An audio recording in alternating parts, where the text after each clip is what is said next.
Tonight, Russia unleashes a drone assault on Ukraine, the largest of the war.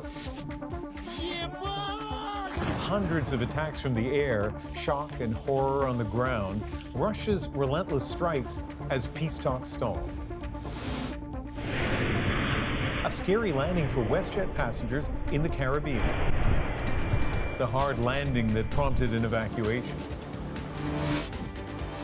We're on board with the Canadian Navy and Coast Guard, training for a disaster in the Arctic. What is the risk if you can't contain? Exclusive access to a mission to protect Canada's far north. From CBC News, this is The National with Ian Hennemanson. Russia's war in Ukraine is escalating tonight. For the first time since the full-scale invasion more than 3 years ago, Moscow struck a main government building in the heart of Kyiv. Early Sunday, Russia launched its largest airstrike of the war so far, more than 800 drone attacks, according to Ukraine's military. The barrage marking another blow to peace efforts. These fiery scenes just part of the damage that left at least 4 people dead. JP Tasker shows us the scale of the bombardment and the global outrage. Russia has unleashed its largest drone assault of the war so far, blowing out critical infrastructure in Ukraine. This video showing the dramatic moment a key supply bridge was reduced to rubble. Kyiv was also pummeled, more than a dozen missiles and some 800 drones raining down destruction on the capital city. That familiar sound of air raid sirens sent residents scrambling for safety. For the first time in this war, a Ukrainian government building was targeted, a direct assault on the center of power. The country's prime minister was there as rescue workers cleared the debris. It looks like Russia is not ready for negotiations and is not seeking peace. Yulia Swibridenko says, "We call on our partners to help protect the sky." Russia hit residential buildings too. Among the dead, a young mother and her 3-month-old baby, according to city officials. 20 more people were injured. I heard the drone descending, which was then followed by an explosion, sparks, and glass shards. Curtains fell on us. I was very scared, says this man who managed to escape. Russia has been ramping up its drone attacks on Ukraine alongside U.S. attempts to broker a ceasefire. This latest aerial attack comes just days after Russia's president warned he won't tolerate Western troops on the ground in Ukraine. Some allies, including Canada, France, and the UK, are open to sending military personnel to keep the peace, if it can ever be reached. If some troops appear there, Vladimir Putin said, these will be legitimate targets for destruction. Ukraine is undeterred. Its military says it launched a strike of its own on a Russian oil pipeline. We all understand that we need additional pressure on Putin. U.S. President Donald Trump seems prepared to answer that call. Are you ready to move to the second phase of sanctions against Russia or punishing Putin? That's something Trump has avoided doing to this point, preferring to see the peace process play out instead. But those negotiations have fallen flat. There's been no sign of progress in weeks. And Mark Carney's also put out a statement about this assault. Yeah, the Prime Minister called Putin's latest maneuver a cowardly attack on innocent civilians. And despite the Russian president's threats against Western forces, Carney said Ukraine's allies need to sign off on a robust and credible security guarantee to try and bring this conflict to a close. Ian? JP Tasker in Ottawa.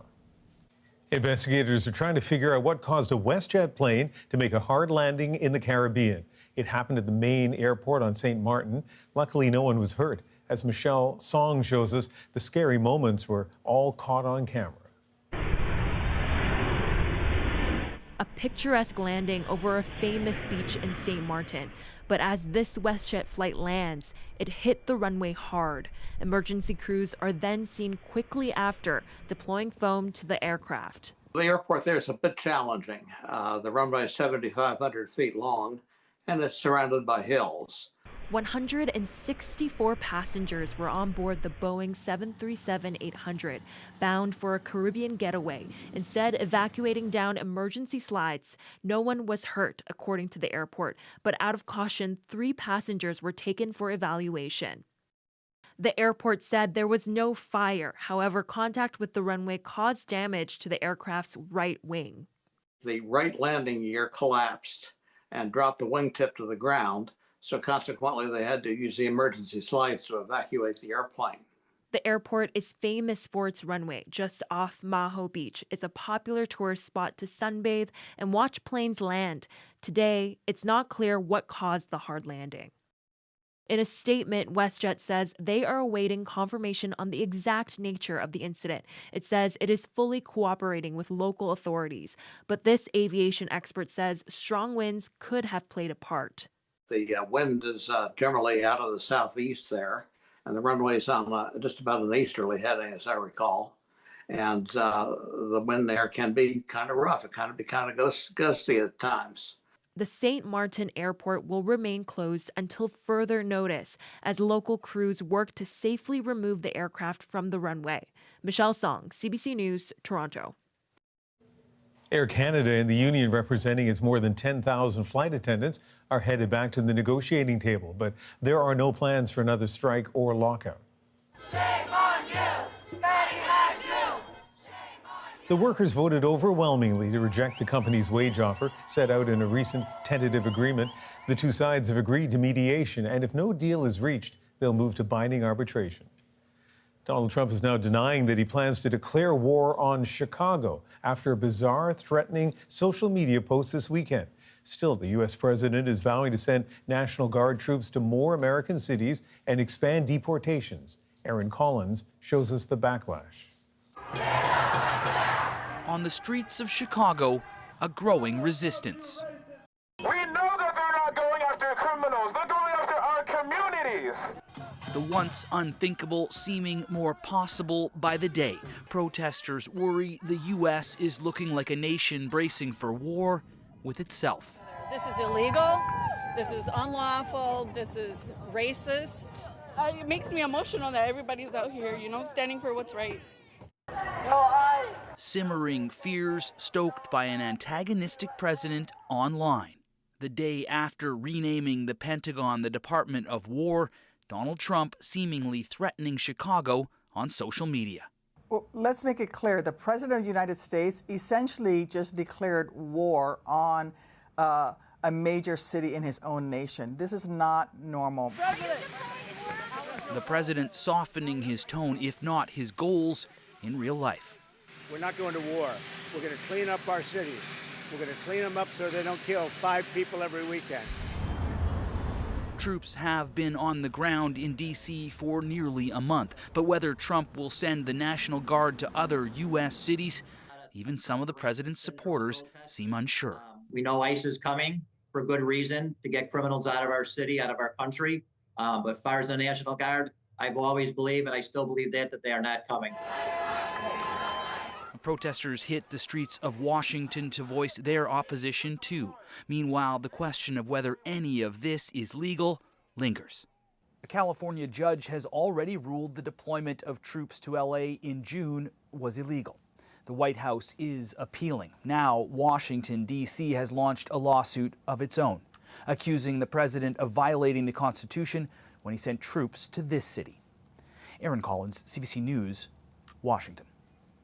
Some people in the Northwest Territories are on edge tonight as communities continue to be threatened by out-of-control wildfires. One of those is burning near the only highway between Jean Marie River and Fort Simpson, putting residents on alert. An evacuation order remains for Fort Providence, but residents of N.W.T are returning home after a fire forced them to leave just over a week ago. Yasmin Renea now with how that community is recovering and why the wildfire fight is still far from over. An emotional homecoming. Residents of N.W.T are back in their community after a raging wildfire forced some 600 people out for a week. It's good to be back home. They're grateful for the firefighters who protected their properties. If it wasn't for you guys, tired, endless fighting, wouldn't have a community to come home to. Officials say no structures were lost, but the fire is still smoldering just kilometers away, so crews conducted a controlled backburn to create a buffer zone around the community. It was a bit scary because it was just a big fireball, and it's a good thing we had the north wind or they wouldn't have never done the backburn. And the work is not over. We got to do our due diligence, do our hotspot checks every day, making sure nothing's jumped the river. While the firefighters work, volunteers like Luisa and Ciza stayed behind to feed them. They eat gold, they like it, they're happy. Every day they say thank you. Residents say they're excited to get back on the land. Right now, I was supposed to be out in the bush, probably doing some fishing.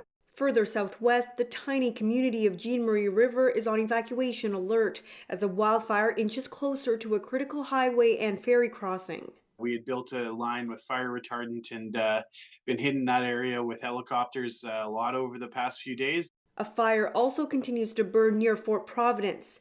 About 700 residents have been out of their homes since August 31st, but the hamlet is working on a return plan. I don't think it'll be past Thursday as this week.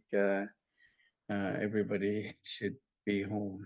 The mayor of Fort Providence says crews must take down structure protection systems, block off any potentially dangerous areas, and restore essential services before people are allowed back. Yasmin Ranea, CBC News, Yellowknife. In Nova Scotia, firefighters are gaining ground on a massive out-of-control wildfire burning in the Annapolis Valley. Officials say they've set up barriers around the perimeter of the Long Lake fire. It's about 84 square kilometers and has hit 20 homes and dozens of other structures since it started more than 3 weeks ago. There are no new reports of damage. Governor General Mary Simon offering condolences today for a Canadian soldier found dead in Latvia. The body of Warrant Officer George Hole was discovered on Friday, 3 days after he was reported missing. He was in Latvia as part of Operation Reassurance, Canada's mission to deter Russian expansion. The Defense Department has not revealed the circumstances of his death, but said no other soldiers are at risk. CBC News has exclusive access to Canada's annual military exercises in the Arctic tonight. Operation Jannick has grown in importance and urgency as climate change makes the far north more attractive to foreign powers. Our David Common is there and shows us scenarios the armed forces are learning to handle. In Canada's far north, military helicopters are bound for a mountaintop. This area, so vast, an oil tanker spotted below is just a blip on the horizon.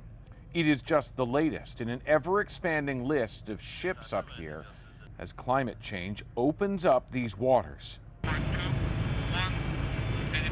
At the mountain peak, the Griffin helicopter lands gingerly and ejects a small team of soldiers. They will live on this land for days at a time, watching out to the waterway below, because there are adversaries of Canada, China and Russia in particular, who are very interested in this region. There is certainly risk to these troops, alone, isolated, exposed, and in freezing temperatures. But their job is guarding against risks below. For instance, what if an oil tanker should sink or run aground? It's a disaster that Canada's Coast Guard here is practicing for, pulling a protective boom which would contain a spill of any kind. What is the risk if you can't contain? Of course, in the Arctic, there's minimal resources and infrastructure, and so the impacts of a large spill or potential pollution event in the Arctic could be very significant. It also means that response time could be days, at least. It's why ships are required to carry their own equipment and deploy it should they leak or spill contaminants. The question, though, is whether cargo vessels would actually do that, especially in such a vast area where it may seem few are watching. On the bridge of HMCS William Hall, one of the Navy's newest vessels, the crew must watch for ice even in summer. Went back with the tide. Sub-Lieutenant Eric Muir-Cressman says vessel traffic up here has exploded with climate change warming waters and melting ice. But it's also made ice more unpredictable. And with that comes risk. It's so random where the ice actually is converging and forming that those routes that used to be fairly consistent, like you can get through here this time of year, they're jam-packed with ice. Or one that you thought was closed is completely open. In all this comes just days after the Coast Guard, long a part of the Department of Fisheries and Oceans, has now been folded into the Department of National Defense. It means those on this Navy shift will be working with their Coast Guard counterparts on an awful lot more. David, what else is being planned on the water? Well, the theme is Arctic sovereignty. It is essentially knowing who is in our backyard, and that means having more soldiers, more sailors out on ships like these more often in the Arctic. It also means greater surveillance from the communities that have for centuries watched over these lands. This in here, Pond Inlet, N.W.T, part of the Metabatalik area, as they know it locally. Yeah? David Common, thanks. Israel has struck multiple residential buildings as it expands its campaign in Gaza City. The attacks came after an evacuation order, but as Sasha Petrusik shows, many Palestinians are now refusing to leave.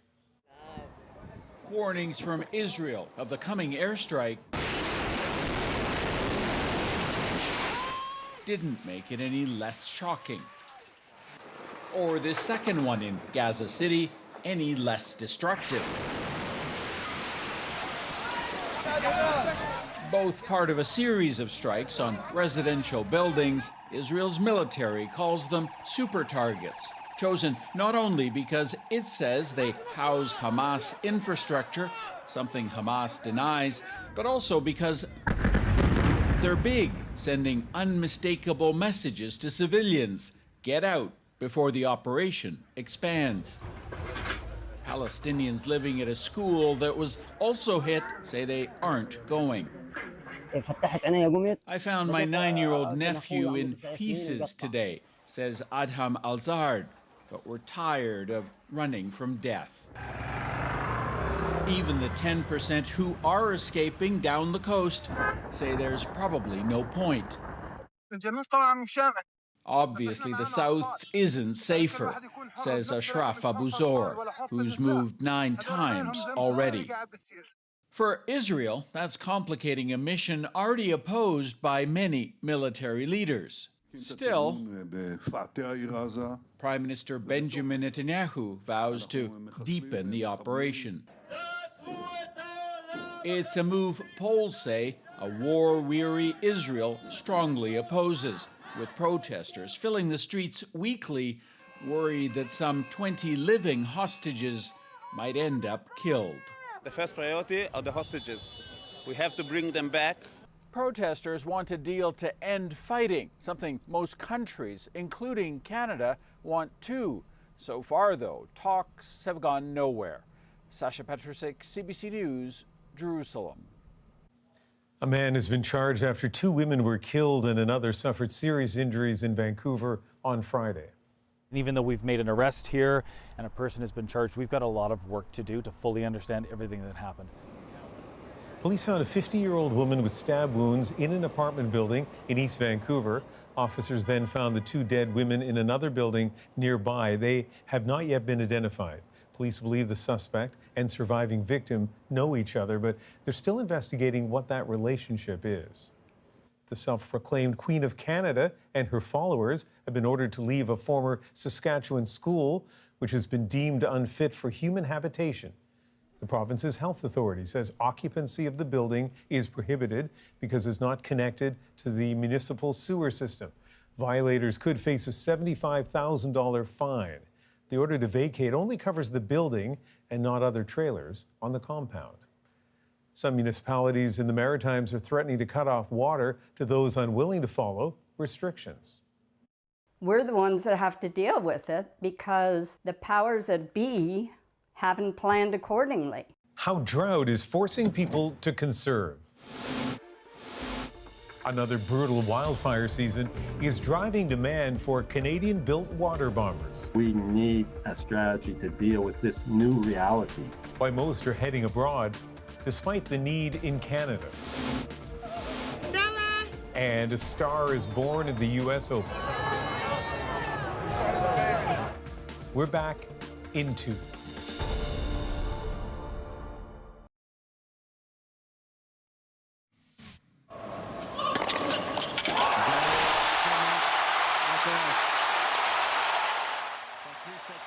Spain's Carlos Alcaraz winning his 2nd U.S. Open men's title in New York.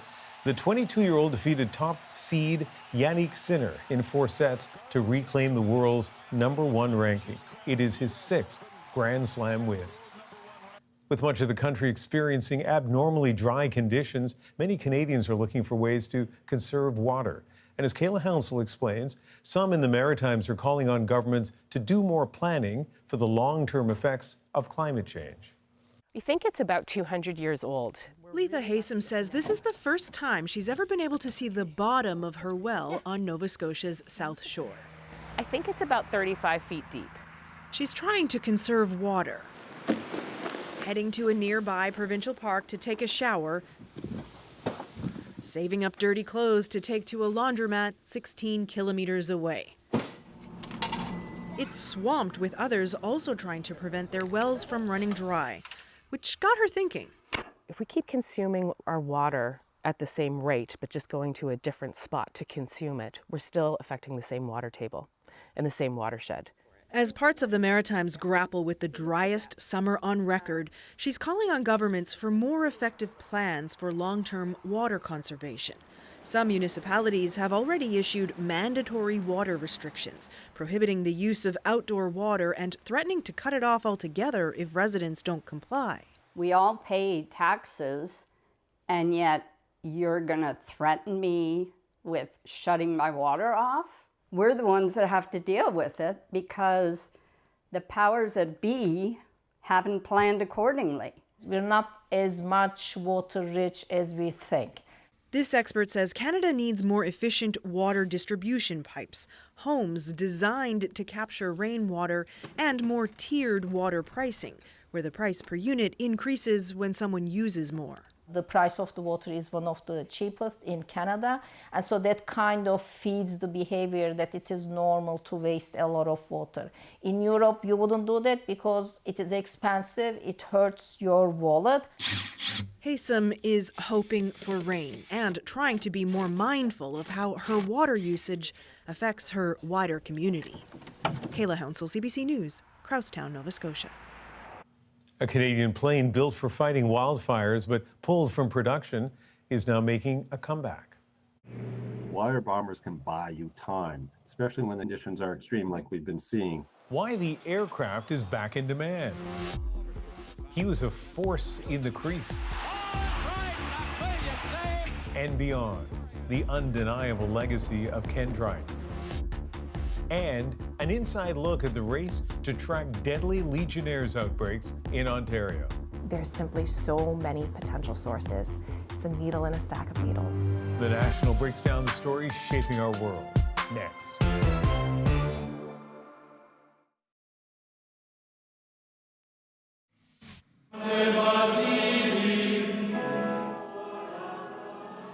The Catholic Church now has its first millennial saint. Carlo Acutis was canonized today by Pope Leo as thousands looked on. Acutis was a London-born Italian boy who died of leukemia in 2006.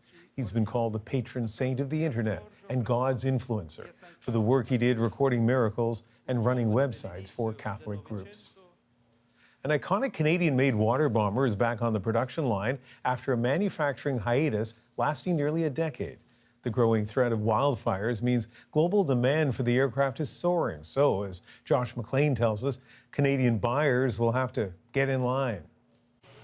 At this Calgary factory, a work in progress. This will be a DHC 515 firefighter, the first of its kind to be built in nearly 10 years. It's really exciting for us to be bringing the aircraft back into production. The original design dates back to the 1960s. It's also known as a super scooper, and you can see why.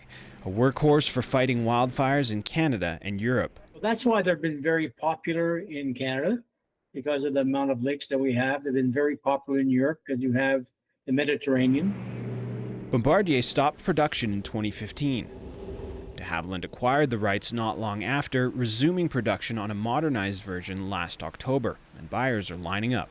We expect more fire in the future, more intense fire in the future, which is difficult, challenging to impossible to extinguish some of these fires if they get large. So we need a strategy to deal with this new reality. European countries have ordered the first 22 aircraft. Manitoba and Ontario plan to buy some too, but those planes won't be taking off until 2030 at the earliest, a worrying timeline for some as Canada's existing fleet ages. We've got 5 years of what I call, spit and baling wire to keep the CL-215s in the air. Wire bombers can buy you time, especially when the conditions are extreme like we've been seeing, hot, dry, and windy. They buy you that time to get a handle on the fire. So that's the best use, and we have a shortage. De Havilland says it will ramp up production if there is enough demand for their planes. We're anticipating somewhere up to 11 a year, but if there are significant orders that come in, we're going to challenge ourselves to produce more to satisfy the demand. For now, Canadian fire agencies will have to make do with what they have until these aircraft can take to the skies. Josh McLean, CBC News, Calgary. Now let's break down the news shaping our world. What was behind the deadly Legionnaires' disease outbreaks in Ontario? In London, there's simply so many potential sources. It's a needle in a stack of needles. We'll take you through how health officials finally tracked the source and why it took so long. But first, And a scintillating save by Dryden. remembering Canadian hockey legend Ken Dryden. On the ice, a phenomenal player. Off, a public servant of the highest integrity. His iconic inside look at hockey, just one chapter in a storied life. Tributes are still pouring in tonight for Ken Dryden. He passed away on Friday at the age of 78. His hockey career was filled with superlatives, winning more Stanley Cups than any other goaltender. And his accomplishments after he retired, just as impressive. There's a reason why, even in the Hockey Hall of Fame, Ken Dryden stands out. His NHL career began in 1971 with the kind of underdog win that seems more like a movie script. He played just 6 games in the NHL before lifting an ordinary Montreal Canadiens team to an improbable upset in the playoffs, beating the defending Cup champs Bobby Orr and the Boston Bruins. By the end of the 70s, he led the Canadiens to 6 Stanley Cups, his spectacular saves leaving teammates and fans in awe. And then he walked away from hockey at the age of 33 to take on new challenges. It's nothing more complicated or more basic than just really, I think it's the time to retire. Not only was a great hockey player, he was a great Montrealer, a great Quebecer. Dryden became an acclaimed author. The Game is still widely regarded as one of the best sports books ever written. But he also took on other topics like education and Canada's place in the world. And then in 2004, he began yet another career, Member of Parliament. I'd like to face whatever challenge is next and to see whether I can do it. Eventually serving as Minister of Social Development in Paul Martin's cabinet. He brought to those political discussions the same strength that he had in hockey. He was skillful, he was respectful, he was professional. This weekend, as Canadians paid tribute to Dryden, they talked not only about his achievements, but also his personality. Kind, humble. He made his fans feel like their stories mattered, like he did when I sat down with him in 2022 at the Hockey Hall of Fame. I showed him newspaper clippings of a visit he made to my junior high school in 1974. You were playing an exhibition game in Moncton, New Brunswick, and I was presenting you a gift on behalf of the town of Sackville, and it's the only time in my life that I've ever been speechless. So I'm sure you remember that moment the way I remember it. Actually, it really is terrific, and I can't believe the difference in size of the well, two of us. The difference in size is almost the same now, but it's even captioned the long and the short. In that interview, we talked about one of his greatest hockey moments, winning the first ever series between Canadian professional players and a team from the Soviet Union, the so-called Summit Series.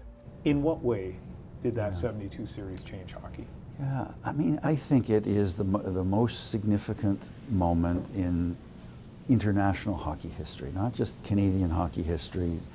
And I think that it's because up until that moment, hockey really was a game that was defined by Canada in every way. We were the originators, we were the developers, we were the best at it, we were undeniably the best at it.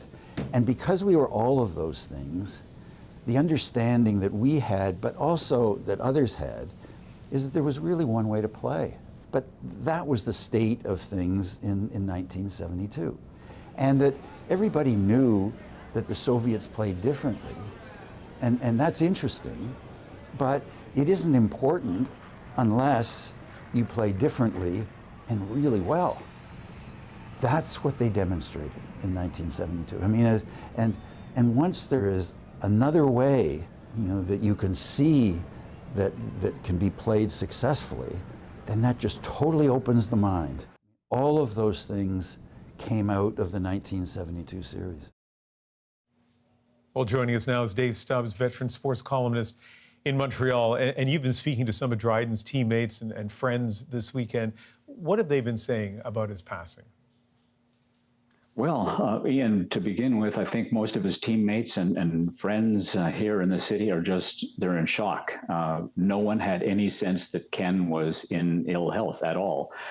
Spent some time with him in this past February at the Four Nations Face-Off in Montreal, and he was around and about, and he was vital. He was working on a feature story that he was going to write for a magazine about a couple days later.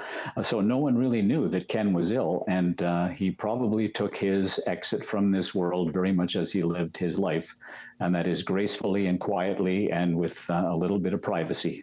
It was a very, very hard time in Montreal now, and we're all still trying to catch our breath from his passing.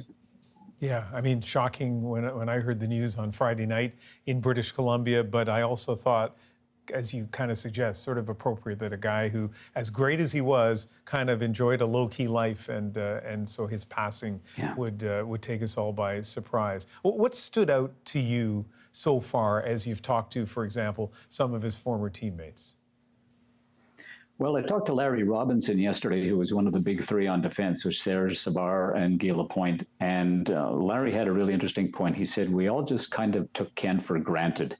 The Canadians were renowned in the 1970s for the firepower, for the offense that they had, the way they could fill a net. But they always had Ken Dryden back there. And Larry said at some point we'd start a game and we'd say, okay, we'll just start the game and Kenny will be back there. And then maybe in the end of the second period, the Canadians were down by 1 or 2. And they said, okay, guys, let's put it in gear and let's go get this done. And they always knew that Dryden was back there, and way more often than not, he was going to make the big save, he was going to smother the rebound, and he was going to give the Canadians a chance to win. Yvan Cournoyer spoke to that yesterday.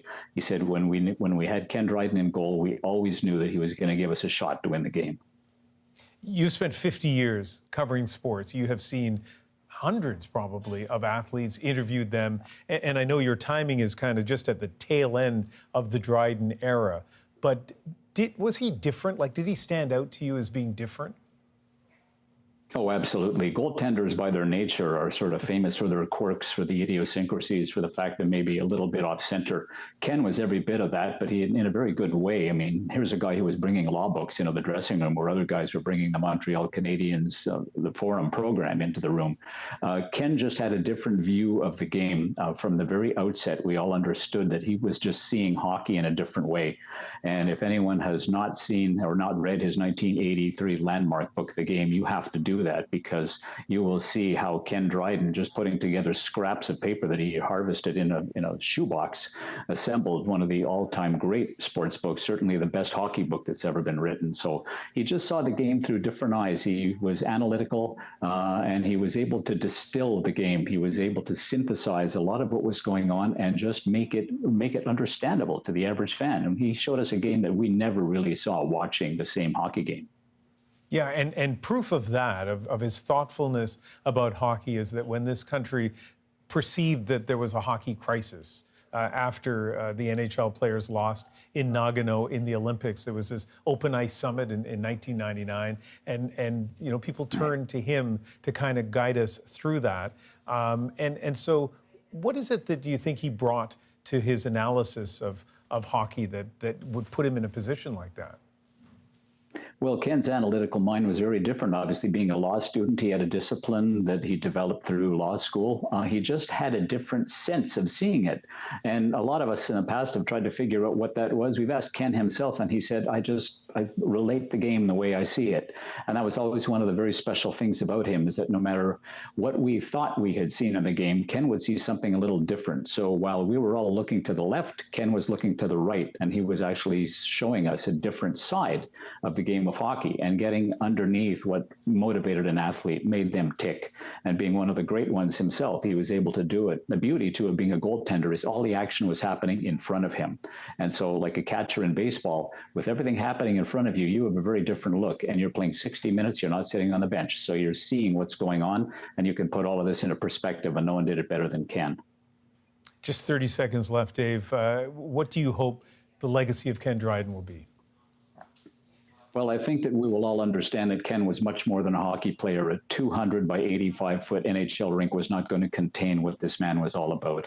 He very much took his life from the game of hockey, used it as a springboard into many things. As an educator, an author, a television producer, he did everything beyond the game. So that, I think, is going to be his greatest legacy, the fact that he did a lot more and he touched a lot more lives than just those of average hockey fans. He sure did. A great man and a great sadness across this country with his passing, Dave. Thank you very much for speaking with us tonight. Thanks for having me in. After the break, the search for the source of a Legionnaire's disease outbreak in Ontario. My team feels an incredible amount of responsibility. The hunt for an invisible and deadly threat. Next.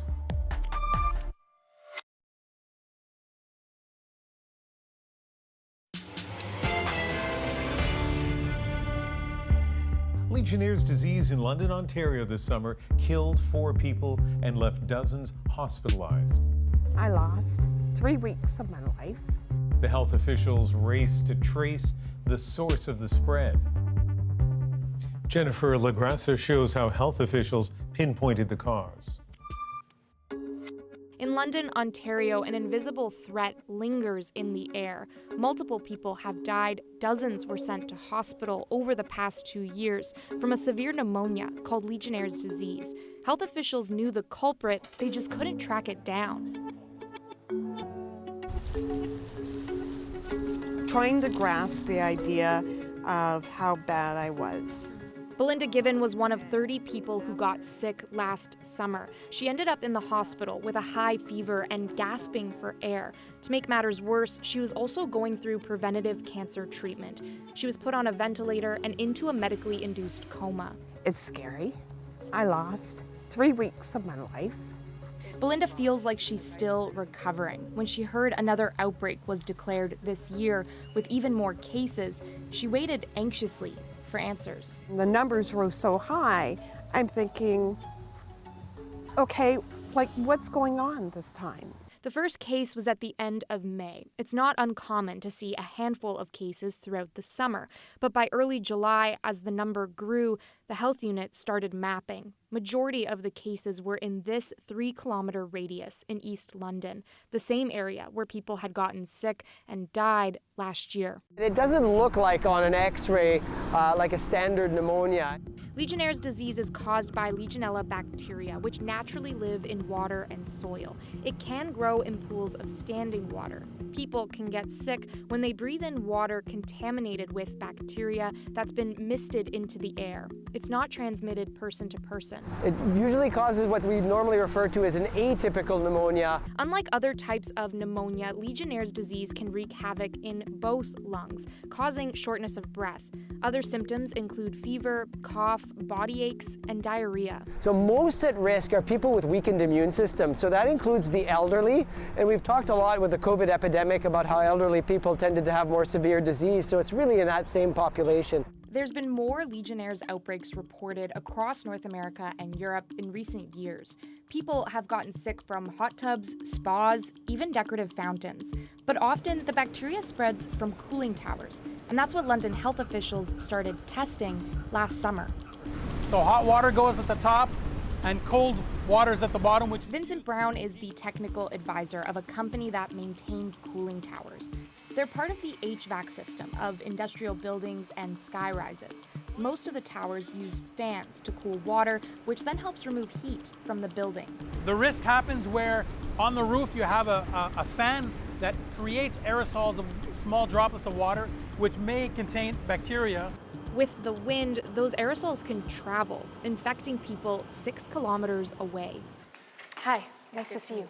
London health officials spent July and August mapping out cases, tracking where people had been, and testing cooling towers. So the center is where it's more heavily concentrated. Legionella is not like COVID-19. It's not like a food outbreak either, where all of these people may have been in one place and have been exposed in the same place. They may have all actually been exposed in different places, but Legionella travels in the air. Why is this so difficult to find? In London, there's simply so many potential sources. It's a needle in a stack of needles. There's many industrial buildings in this area. Finding who has a cooling tower is the first part of the challenge. We have our inspectors literally walking the streets, driving around on top of buildings with binoculars, trying to identify where potential cooling towers are that still need to be tested. Collecting and testing samples also takes time. One of the positive samples was found here in the cooling towers of a London hospital. Mystery solved, right? Not exactly. Once a sample tests positive for Legionella, it's brought to a lab which grows the bacteria and looks at its genetic makeup, similar to fingerprinting a suspect. We will likely identify Legionella in many environments, but again, it's all about making that match between clinical cases and the environmental sample. The Legionella found at the London hospital wasn't the same as what people were getting sick with. Making matters worse, within a week of declaring the outbreak over at the beginning of August, cases once again started to climb. My team feels an incredible amount of responsibility. There is a sense of frustration and disappointment.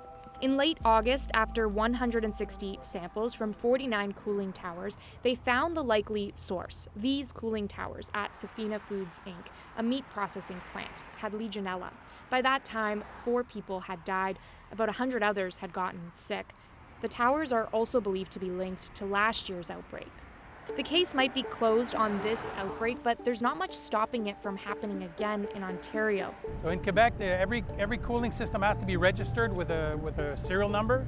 Both Quebec and New Brunswick created provincial cooling tower registries and maintenance requirements. Now experts are asking for more to be done in Ontario. Having a protocol in place doesn't bring the risk to zero. What it does do is it actually reduces the risk significantly. And if there is an outbreak, it's much easier to find and locate and identify the source. The London Health Unit says the Ontario government needs to step in to better keep people safe. It was a horrible year. In St. Thomas, Belinda thinks about those who weren't as lucky as her. How many more that were put in medically induced coma that hasn't bounced back as well as I have. With the source found, Belinda is relieved, but she worries that it's only a matter of time before another outbreak hits. According to the latest data from London health officials, almost 40% of those impacted by the legionnaires outbreaks were 65 or older. Next, a surprise sensation at the U.S. Open. She made that many people laugh, smile. It was amazing. Why Stella's helmet turned heads in our moment.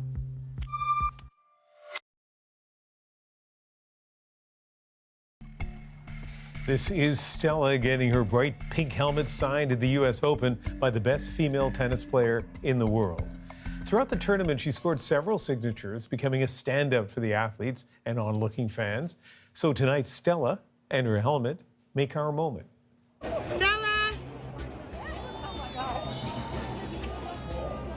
We brought Stella to the US Open for her first time. The big thing is the kids getting their balls signed and hats and whatever. But it was like, it would be so funny to get her helmet signed.